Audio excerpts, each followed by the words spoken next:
Hi, everyone. Thank you so much for joining today. We have an incredible conversation and guests in store for you, so sit tight and please enjoy. Now, we've all come to expect certain changes when it comes to aging, so-called senior moments, forgetting names and faces, searching for the right words. Now, we've seen these as normal parts of aging, but what if that wasn't the case? Hello, everyone. I am Nikki Wolf, the Director of Education and Social Wellness for Life Seasons. We have teamed up with NeuroQ from Life Seasons to bring you our series, 7 Ways to Protect Brain Health with Dr. Dale Bredesen. Now, today we have a fun and exciting conversation for you in regards to your brain health. We have an incredible guest that is working diligently to set the record straight and change the narrative on brain health and aging. Dr. Dale Bredesen received his MD from Duke University, served as resident and chief resident in neurology at UCSF, then postdoctoral fellow with Professor Stanley Prusiner, who was awarded the Nobel Prize. The Bredesen Laboratory studied basic mechanisms underlying the neurodegenerative processes and therapeutics for Alzheimer's disease, leading to the publication of over 220 research papers. He is also the author of New York Times bestsellers, 2 of them, including The End of Alzheimer's, and he's currently a professor at UCLA. After 3 decades of research working with hundreds of patients, Dr. Bredesen developed the Bredesen Seven, 7 key lifestyle habits that protect and restore brain health, including nutrition, exercise, supplementation, stress management, brain stimulation, detoxification, and quality sleep, which have a tremendous effect on brain health. And nutrition is high on that list. There are things we can do now to protect our brain health. And we'll begin by discussing optimal eating habits for brain health, simple changes that any of us can start today. Let's welcome Dr. Dale Bredesen to the show. So much for being here, Dale. It's a pleasure to have you. Thanks for the invitation. Absolutely. So today we're going to focus on the nutrition component of brain health. What kinds of things can we do to help optimize our brain health? Yeah, it's a great point. And you have to kind of look at both sides. One side is that so many of us are doing all the wrong things. And that affects, when you're young, you can kind of make up for it for a while.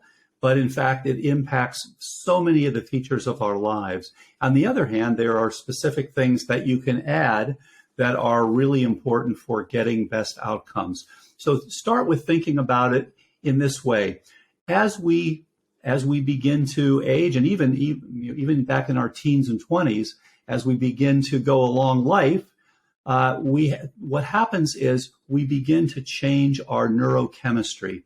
And there is a specific neurochemistry that works best for plasticity. So if we are going to make and keep synapses, and everybody knows people with really good memories and everybody knows people with not such good memories, if we're going to be able to learn new information and to save new information, then you have to have specific neurochemistry. And here's an example. When your brain functions, you have to be able to use either glucose or ketones. And those are really the 2 options for your brain. And when your brain is doing well and you're able to make and store new information, then you're able to go back and forth. This is called metabolic flexibility. So you're able to burn glucose when you have it, and you're able to burn ketones when you have them. Here's the problem. With your typical American diet, you lose the ability to do both of those. And here's why. The typical American diet is too high in simple carbs. So in fact, our insulin has to go up to deal with these simple carbs. And so now with the high insulin, you develop what's called insulin resistance. Your cells literally don't respond to the insulin the way they once did. So now when you take in the glucose, you don't respond to it very well. And on the other hand, you can't make and use ketones because one of the things that prevents you from getting into ketosis is, guess what? Insulin. So those of us who are now on the standard American diet and under stress all the time and not sleeping very well and anxious and things like that develop really what is an energy crunch or an energy emergency. We're not able to use the glucose as well as we should. We're not able to make and burn the ketones. So the most important thing that we can do is to restore that ability to use both. And that means getting into mild ketosis off and on. And it means also to become insulin sensitive. You become insulin sensitive by combining a low carb diet with some exercise and minimizing your stress and minimizing your inflammation, because that can change it as well. And then you can get into ketosis over time, and you can actually measure it very easily, either through checking your blood with a finger stick, or you can just do it through a breathalyzer, and you can look to see if you're actually able to get into ketosis. So the way we look at nutrition is just for what optimizes your neurochemistry so that you can make and store new memories. And it starts with a plant-rich, doesn't have to be all plants, but a plant-rich, because you've got phytonutrients, you've got the polyphenols, and you've got all the wonderful colors and all the great things that you get from a plant-rich diet, the high fiber and all these sorts of things that are critical. But you also want to get in and out. Again, get in and out of ketosis, very helpful, because your brain recognizes this as, aha, I've got plenty of energy now. And so you're literally going back. And then you want to have an appropriate fasting period. And so for those who are ApoE4 negative, and this is a gene that's associated with later in life with Alzheimer's, but if you don't know it, don't worry about it. Do 12 to 14 hours of fasting at night. So if you, for example, finished your dinner at 7 p.m., you don't want to start eating before 7 a.m. So you want to focus it. And some people then will go a little longer and even do 14 or 16 hours of fasting, especially if they happen to find out that they're ApoE4 positive. You want to go more toward a 14 to 16 hour fast. What that does is it allows your brain to clean itself. It allows you to go into what's called autophagy, where you're literally taking up things like damaged mitochondria and things like that, and you're recycling parts of your cells, and that helps you to basically, again, to clean things out. So you want to have that fasting period. You want to have a plant-rich, mildly ketogenic diet. This gives you high fiber. And it's not good enough just to take some fiber, because that gives you soluble fiber, which is great, but you also have to have the insoluble fiber. That's the stuff like what you see in celery, for example. So the insoluble is literally creating a lattice work on your gut, and the soluble is then patching that lattice work. It's kind of like you got to have the lattice, but you've got to now do the patching in between. If you just have one or the other, that's not good enough. You want to have both together to get that nice sealing. So you're literally supporting your gut. You're also feeding your gut microbiome, making those guys happy, and you're preventing a leaky gut, which is so common, again, with a Western diet, and which creates chronic inflammation in your body. So with this sort of approach, you have the appropriate fasting that helps you to do the autophagy. It helps you to get into ketosis. You have the appropriate phytonutrients from the plants, the many different things that are contributed. You have the high soluble and insoluble fiber. You have better gut health. You patch any sort of leakiness in your gut. And now you have the wonderful combination that gives you metabolic flexibility. Because you're not taking in a lot of simple carbs, you're now able to become insulin sensitive, which is absolutely critical. And then on the other hand, you're able to generate ketones. Now, for a lot of people, what we suggest is when you first start, because you've often been in this state with low energy for your brain, you can take some exogenous ketones, no problem. And if you have no vascular problems, you can do this as MCT oil, or you can do it as coconut oil. If there's any question about having any vascular disease, or if you know that you're ApoE4 positive, then I would just take it as ketone salts or ketone esters. And then it takes about a month or two for you to get into more endogenous ketosis.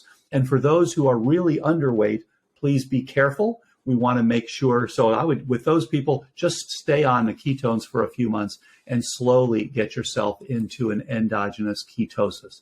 Don't worry about it at the beginning, because we don't want to take away the ketones. There's a bit of a paradox here.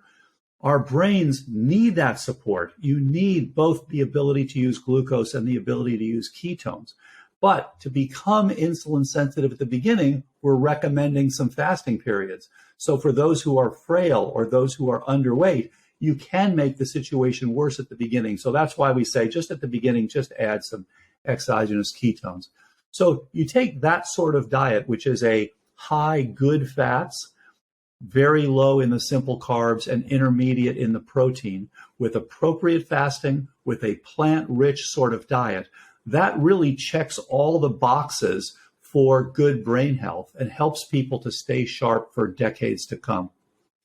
That's incredible, Dale. So much new information that I'm hearing. And one of my favorite things that you mentioned was particularly on the soluble and insoluble fiber, that analogy of the lattice work. I've never heard that before. And when you mention that, is that part of the gut healing agent when you can build the framework and then kind of patch in those pieces? Is that what is supporting that gut healing? Absolutely. And there are other things you can do as well. Some people like to use bone broth, for example. Some people like to use DGL as something that you can get and use as well. But the basis, absolutely, is to lay down that lattice work where you have essentially happy gut microbiome and a nice barrier where they're not going to be going across their LPS, which is coming from the fragments, the cell walls of these bacteria, are not going to be getting into your bloodstream and causing inflammation. That's a very pro-inflammatory component of bacteria. You want to keep that out. So yeah, you can think about it just like you're building a new home. You want to have, again, you want to have the structure, and then you also want to have the putty to patch it. So that's the insoluble fiber with the soluble fiber together. And that's why, again, why it's really important to have both components of that to get the best outcomes. And again, having a happy microbiome, you'll have a happy gut. You'll be doing better with absorbing your nutrients. You'll be doing better with your overall health. You'll be having less inflammation. You'll be doing better with your, with general gut function, and you'll feel better and you'll have more energy. So again, these are things that so many of us just weren't taught and unfortunately aren't practiced by many physicians. So getting these things going and basically optimizing your neurochemistry through your gut and through your diet. And I should mention also, having an anti-inflammatory component, very good. And that's why we like to see things like the omega-3s. And in fact, Professor Charles Sirhan from Harvard discovered resolvins a number of years ago. These are essentially cousins of the omega-3s. They are related to these good fats, these polyunsaturates. And so what you're seeing with these is that you have a situation where you're now decreasing inflammation. You want to have a good omega-3 to omega-6 ratio. Now, interestingly, our ratio should be down in the kind of 1-to-1, even up to 4-to-1 of the 6s to the 3s. But do you know what a typical American ratio is about 20-to-1. We've got too much of the omega-6, which is in things like seed oils and things like that, and too little of the omega-3s, which are in the fish oil and things like that.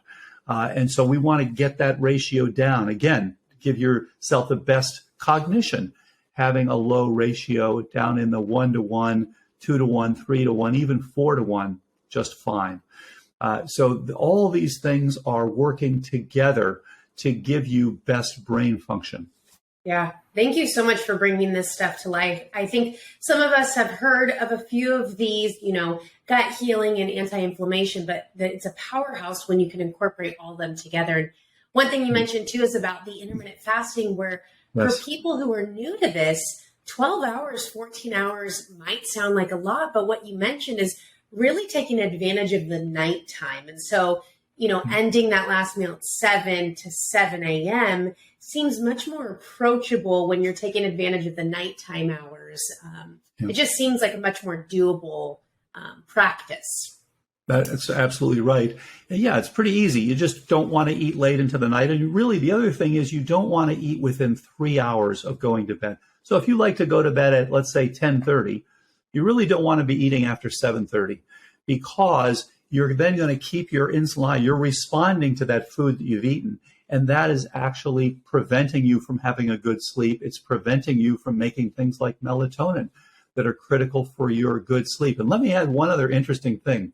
What we found in our clinical trial was that as people got on the right diets, as they did the right things, as they had this plant-rich, mildly ketogenic diet, they found that they were shedding some pounds because now you're getting into this fat-burning ketogenic mode.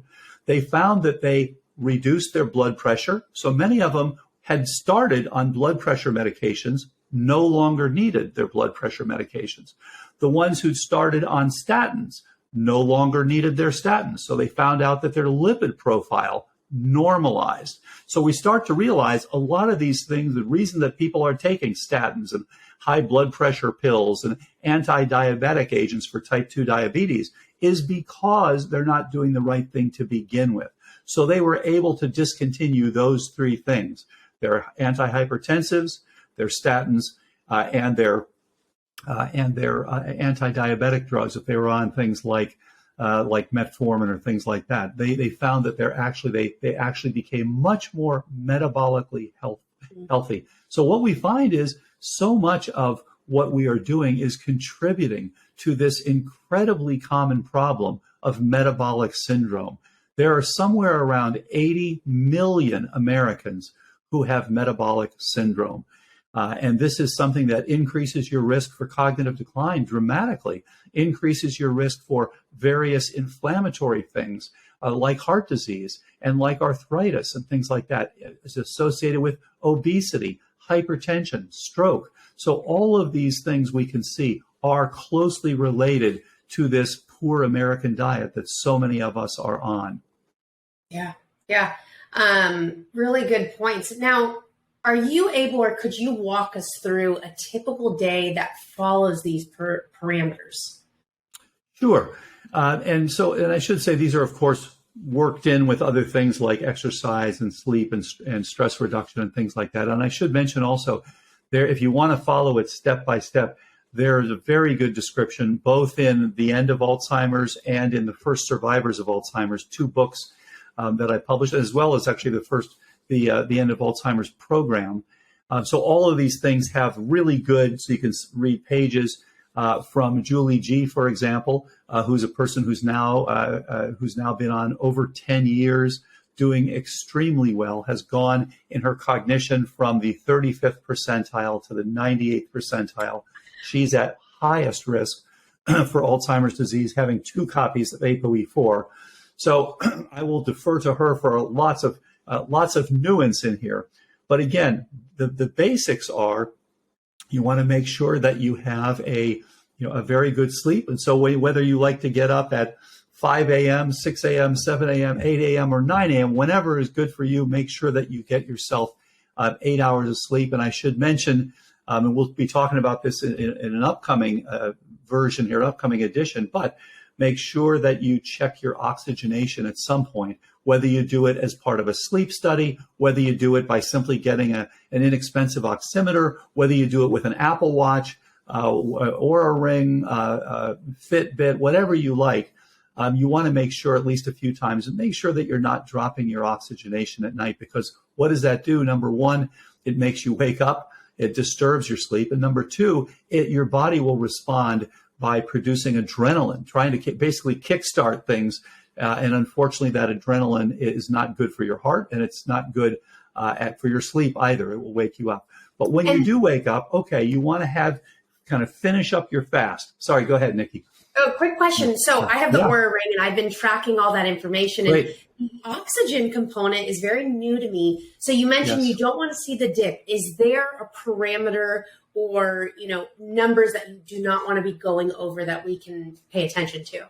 That's a great point. So in a perfect world, you'd like to stay in the 96 to 98% oxygen saturation, so-called SpO2. And there was a study a few years ago showing that you could literally just take the average SpO2 for the night. There were people at 97 and people at 95 and people at 90 and people at 85 and all this. And you could literally put that on top of a graph for the size of your brain, various brain nuclei, including your hippocampus. So as your oxygen goes down at night, your brain has a little bit of shrinkage in there. And so we really want to, again, keep that high. Now, what do we look for? We definitely don't. We'd like to see people stay above 92, even though, 96 to 98 is the best. But if you're drifting down to 95 or 94, I don't worry about it. When I start seeing people get down below 92, especially if you start seeing that they're having bumps in their heart rate. So you also can kind of compare, what's my heart rate doing?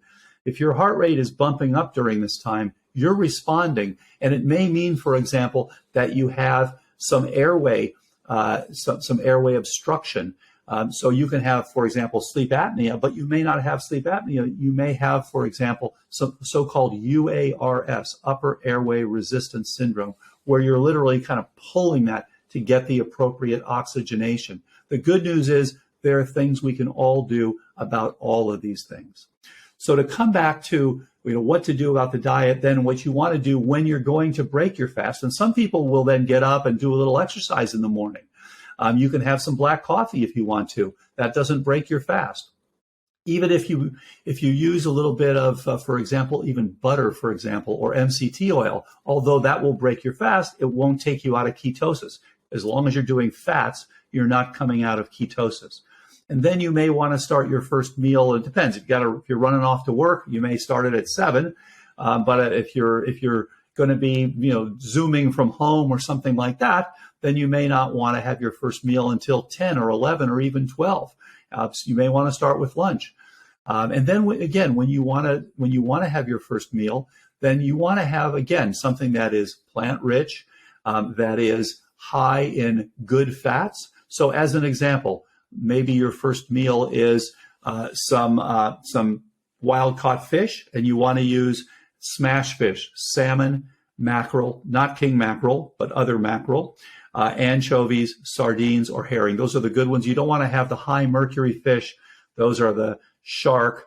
Those are the tuna fish. Those are the tile fish. Those are the swordfish. All of those things are high. It's basically the largemouth, long-lived fish. Those are the ones that are going to get you into trouble over time with mercury. So be careful about having too many of those. And then you want to have some vegetables with it. And you can have that as salad. Throw in some nice avocado because of the high good fats, lots of monounsaturates. And you want to stay away from having lots of bread and things like that, because again, that'll spike your insulin and get you right back into that insulin resistance situation. It's an interesting point that we cannot live as human beings without fats. We cannot live as human beings without protein. But in fact, there is no requirement to be a human being to survive nutritionally to have carbs. Now, having all these wonderful vegetables gives you some complex carbs, and that's great. But there's no absolute requirement. If you had a life of fats and proteins, you would survive. So you want to especially just stay away from the simple carbs. Those are the ones that are really a problem. And as a good example, fructose, not a problem if you're having it as fruit because it has wonderful fiber. You take that fructose out and you have it as orange juice, for example. Now you are spiking your sugar. But the other thing is, because of the fructose, that is much worse than glucose, unfortunately, in terms of giving you what's called advanced glycation end products, AGEs, which do age you.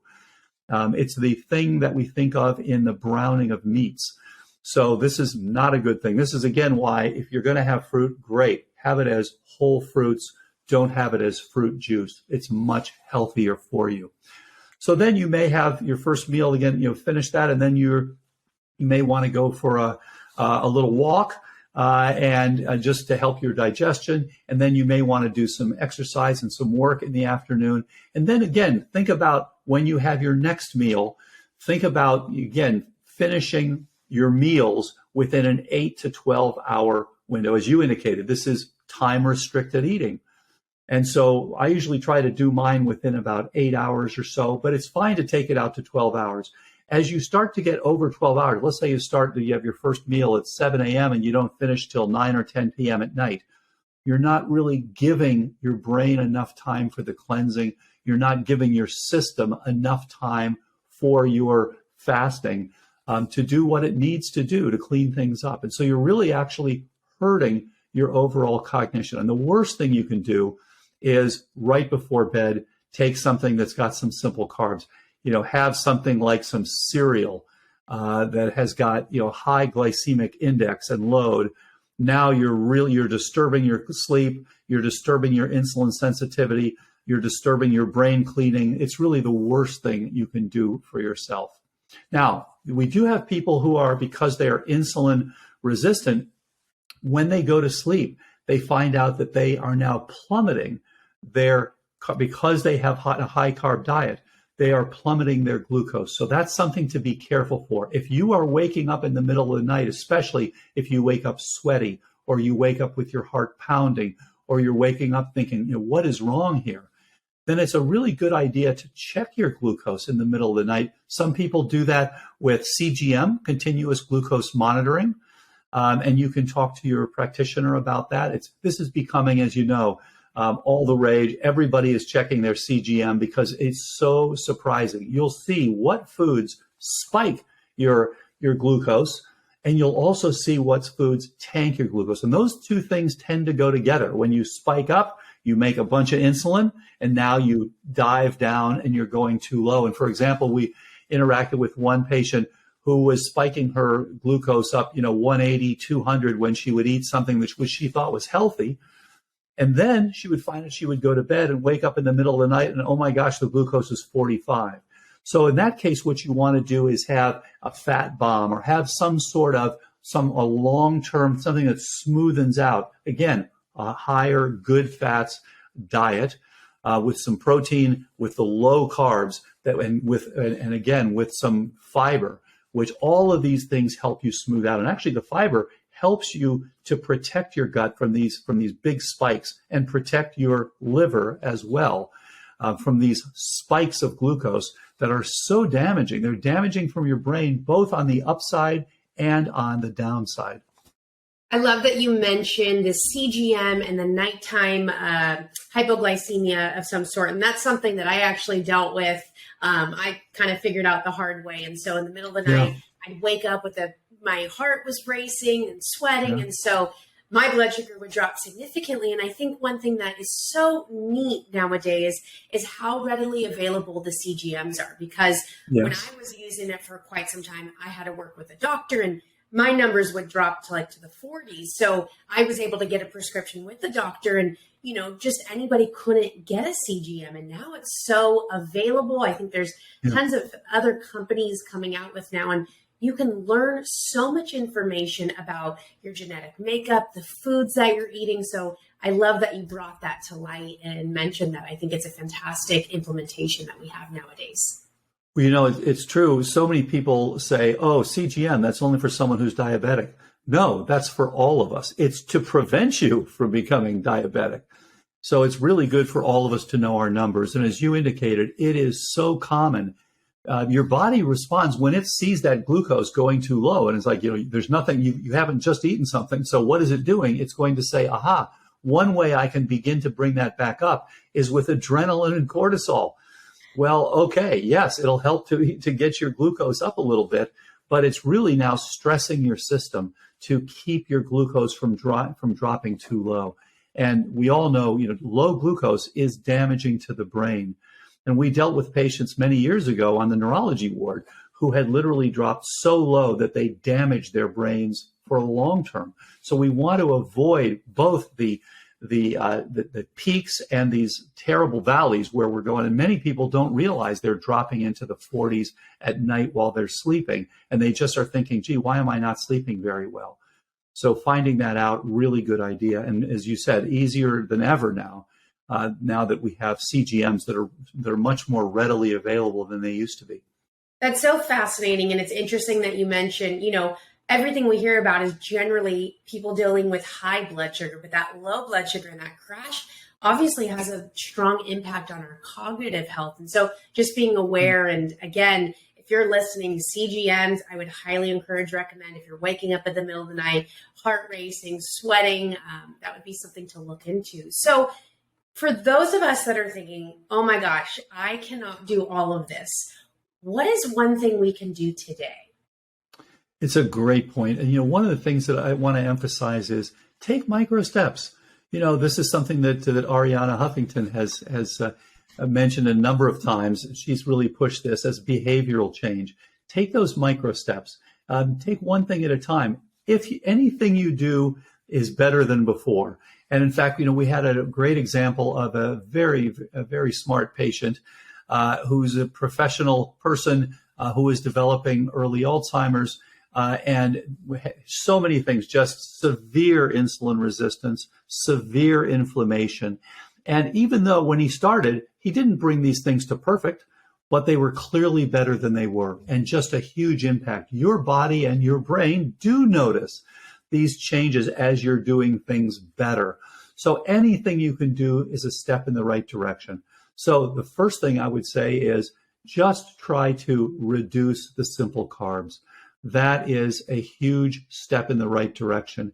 And try to begin then to add to that with some more fiber. Fiber is amazing because it does improve your glycemic load. It improves your lipid numbers. So you will have better cholesterol, better LDL particle number, better HDLs, all better triglycerides, all of these things by introducing some fiber. And you get this typically simply by having things like celery and having various vegetables, non-starchy vegetables.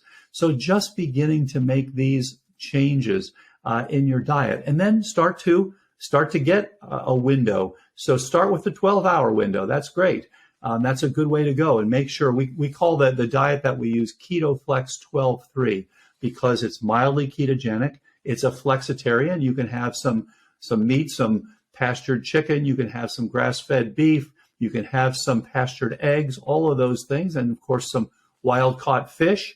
You want to do the right things to stay away from the toxicity that you get with other products, things like CAFO raised chicken and beef and things like that. And so starting with those, getting your window, starting with 12 hours, and staying away from the simple carbs. Just starting with that alone, you will see the difference. You'll start to see that your glucose, if you check it, is better. You'll start to see that you're getting into some mild ketosis, and you'll also notice that if you've got a few extra pounds around your middle, you'll start to find out that those are starting to disappear. You also may notice that you're starting to be a little sharper, that it's easier to remember things. That's a common thing that people just notice, wow, I have more energy, I'm sharper, I can get more done. And so, what we often talk about is, here's a way to prevent cognitive decline. We don't talk enough about, here's also a way to improve your performance. So maybe you're not concerned, maybe you're very young. Well, you'll find out that your performance at work, your performance on anything you're doing is actually better. You're sharper, your synapses are functioning better just by improving your metabolic status. Yeah, that's it seems like there are approachable steps, and whether that's, what I'm hearing is the consistency or the steps of progress is better than perfection, at least in the beginning, of getting in the habit of just taking some baby steps first. And then, you can intensify it or get more experience as time goes on. But just kind of starting to feel things out and just getting in a habit of consistency sounds like it's a really good step. Yeah, it's a good point. And what people notice all the time is when they do just one or two things right, they start feeling better, and that really gives them positive feedback. So they're like, oh, wow, okay, this really helped. Now I'm going to take the next step. And it's really much easier than changing everything at once. Now, again, you have to go by your personality. Some people like to do a bunch of things at once. Some people like to kind of sneak up on it and do, one thing at a time. But you'll find either way, you'll find that things improve over time, and it'll give you further incentive to do more of the right things. Yeah, that's a great point. And somebody might lose weight and they start feeling more energy, and that more energy will lead to other things. So that's a fantastic point. Now, you've mentioned fasting and this keto flex. Now, considering the stressful season we're living in, and I live in Los Angeles, so I know many of us face adrenal issues. So how would you advise individuals who either have hormonal imbalance or are burnt out? Yeah, this is a great point. And this comes up all the time. We know so many people, 20-somethings, 30-somethings, young people, have anxiety, have depression, have insomnia, have stress in their lives. These are so critical. And you're right, these contribute. For one thing, they contribute to hypertension. They contribute to missing work, to feeling horrible. They contribute to poor sleep, all of these sorts of things, and they're all related. And so again, starting to do the right things. And, some of the time, of course, you've got, a horrible boss who's really making life miserable. It's hard to change that out. You kind of that has to be kind of your long-term plan. But in fact, a lot of these things are supportive. And I find it helpful. You can even check to see what your adrenal status is. Check your cortisols, check your pregnenolone. This is easy. In fact, some people just like to take a little bit of pregnenolone if you have some adrenal fatigue. This helps to support it. So many of us do get into some adrenal fatigue. When I was going through internship and residency on the medical wards many years ago, of course, we were up, working 120 hours a week, up for 2 or 3 nights in a row with no sleep. I mean, it was just horrible. Really bad for everything, bad for your brain, bad for your adrenals, bad for your health, horrible things. And so this does damage your adrenals. And so what I ended up doing is just taking a little bit of pregnenolone, which you can get over the counter. But there are multiple other things. You might think about some ashwagandha, which again, supportive. And there are multiple other ways to look at this, and that you can support yourself if you are under a lot of stress. But also take a step back. I think the old idea of going to spas really is kind of coming around again. Thinking about getting out there and lowering your stress is probably one of the most important things that you can do. And it starts very simply with just looking at your HRV, your heart rate variability. So what I do, even when I first wake up in the morning, look at my watch and look at, okay, what's my heart rate variability? And you can see just by taking 1 minute of deep, slow breathing. Some people like to do the square breathing. Other people like to do the 4 in and 7 out. However you like to do it, you want to have a slow out. You can just see your heart rate variability skyrocket. It may go from 20, 30, 40 to 180 briefly, and I see this all the time. And then over a while, it'll then slowly come back. But it really shows you have now brought in your vagal tone. You've brought in your parasympathetics.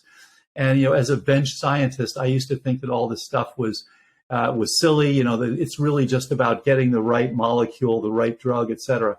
But I can't ignore the data.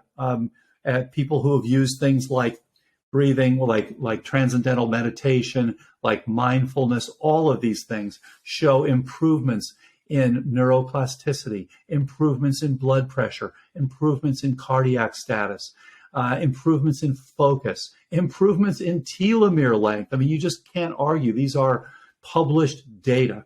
So all of these things are helpful. One of the things that I like is called Shinroku, which is so-called forest bathing, a term from Japan. And this is basically getting out in the forest. I usually say to people, whatever it is that you love, if you love hearing a Mozart symphony, great. If you love walking in the forest, great. If you love going fishing, great. Whatever it is that you find relaxing and enjoyable. Maybe it's just taking a walk up your favorite hill, or whatever it is. Or maybe it's playing a card game with your friends. Whatever it is that you enjoy doing, make sure to make some time for that. Unfortunately, as you know, part of the American lifestyle is we're just going 24/7. And the problem is you break down over time. And that's why there is so much insomnia and so much anxiety. I know our daughters' friends and our daughters themselves have had times of a lot of stress, a lot of anxiety. And so you just have to dial it back a little. You have to find time for that. And you'll find that you do much better during your focus period and during your hard charging period if you've got some time to relax, whether it's a weekend away, whether it's just taking a little time out of each day, whether it's hikes you love, whether it's out, playing some tennis and then just, sitting down after that and just chilling for a while. Whatever it is, it's going to help you live a longer life and better health span. And that's another of the big issues. When I was on the National Aging Council years ago, there was a study done from one of the council members who showed that as Americans age, we tend to get, on average, our first chronic illness in our 40s. Whereas if you look at the UK, they get their first chronic illness in their 50s. Still not great, but almost a decade better than we Americans are. And what that means is we only live on average as Americans about till our mid 40s before we start having the rest of our lives. We have a short health span and a long sick span. So we want to take that health span and we want to really push it out as far as we can. Yeah, and it sounds like there's so many different ways to go about this. And if you deal with those hormonal imbalances or any sort of chronic issue, you can still implement all this stuff, but really adding silence and solitude and quieting the noise and grounding and all these different, float tanks and all this stuff can be so restorative to our lifestyle, but you can still do all the fasting and the keto, but really listening to your body and staying in tune with that. Yeah. And I would add one other thing. We, again, as Americans, and it's happening more and more, we are exposed to numerous toxins. And when we look at brain function and toxins, we think of these toxins in three different groups. Number one is the inorganics we're exposed to: air pollution, mercury. The mercury can come from the fish. The mercury can come from amalgam fillings, for example. And then the organics, things like glyphosate, toluene, benzene, formaldehyde, all these sorts of things. And then the third thing is biotoxins, where things, for example, made by molds. So things like trichothecenes and ochratoxin A and things like that. So many of us have this toxic burden. And unfortunately, we're working overtime. We're sequestering it in our various organs just to get it away from exposure to our brain and things like that.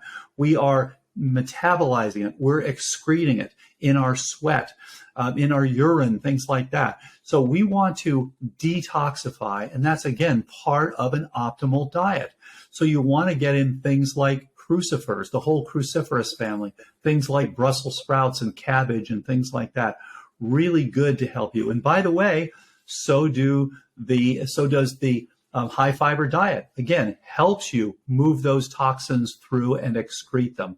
Getting some periods where you're sweating, and then you're get some Castile soap and have a nice shower after that sweat. It literally gets rid of these toxins. This is why people like saunas. And there was a famous study out of Finland showing that the more people did saunas each week, the less likely they were to get dementia. And it was quite a striking effect. So unfortunately, we are more and more exposed to these various toxins in so many places. And there was a study done just a few years ago showing that as a society, we now have a marked increase in people developing Alzheimer's young.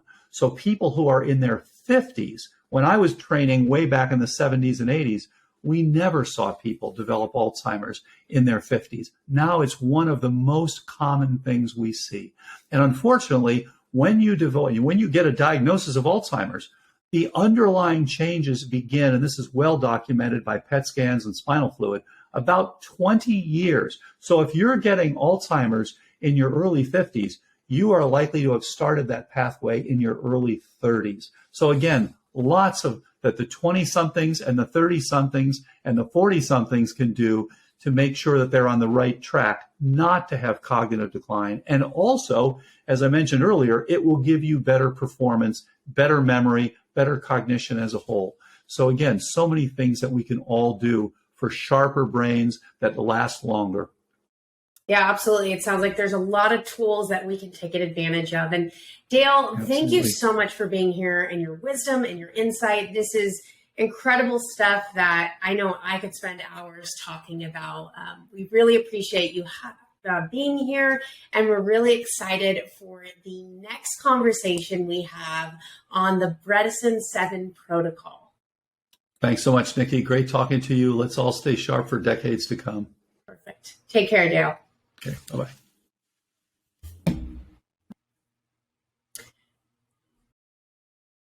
So we've seen how a plant-rich diet, inflammation reduction, focus on gut health, and intermittent fasting are all beneficial and supportive for best cognitive health.